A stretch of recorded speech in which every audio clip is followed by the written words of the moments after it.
আসসালামু আলাইকুম। আরাফাত এগ্রো থেকে আমি আরাফাত।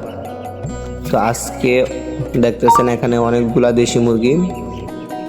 তো আজকে এগুলাকে ভ্যাকসিন করানো হবে, রানীক্ষেতের BCRDB ভ্যাকসিন। এই যে আমার হাতে দেখতেছেন সিরিজটা, এটাই মূলত ভ্যাকসিন। যারা প্রথম দেখেছেন অবশ্যই নাও চিনতে পারেন। তো এটা মূলত আপনার দেশি মুরগি, অন্যান্য ফার্মি মুরগি, যে কোনো মুরগি এবং কোয়েল পাখিকে বা অন্যান্য পাখিকে দেওয়া যায়।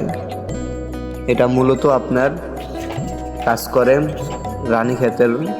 রানীক্ষেত রোগ হচ্ছে আপনার ঘন ঘন ঠান্ডা লাগার কারণে আপনার রানীক্ষেত রোগ হয়ে যায়।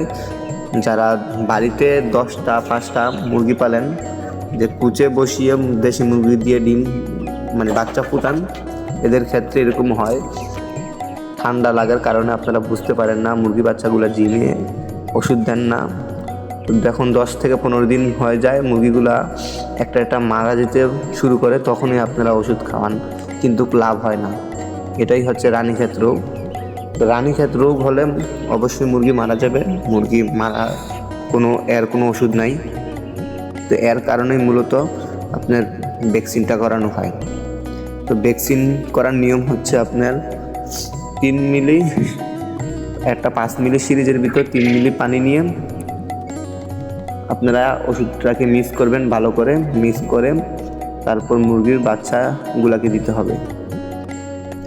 আর মূলত এই ভ্যাকসিনটা পাওয়া যায় সরকারি পশু হসপিটালে পাওয়া যায়, কিন্তু এই ভ্যাকসিনটা আনতে হলে আপনার সাথে করে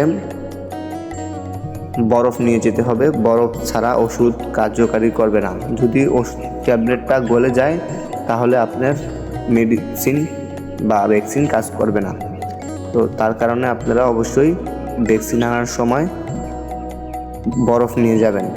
বরফ না নিলে আপনাদেরকে ভ্যাকসিন দিবে না, এবং কি বরফটা যদি গলেও যায়, ট্যাবলেটটা যদি গলেও যায়, তখনও আপনার এই ভ্যাকসিন কাজ করবে না। তো অবশ্যই এটা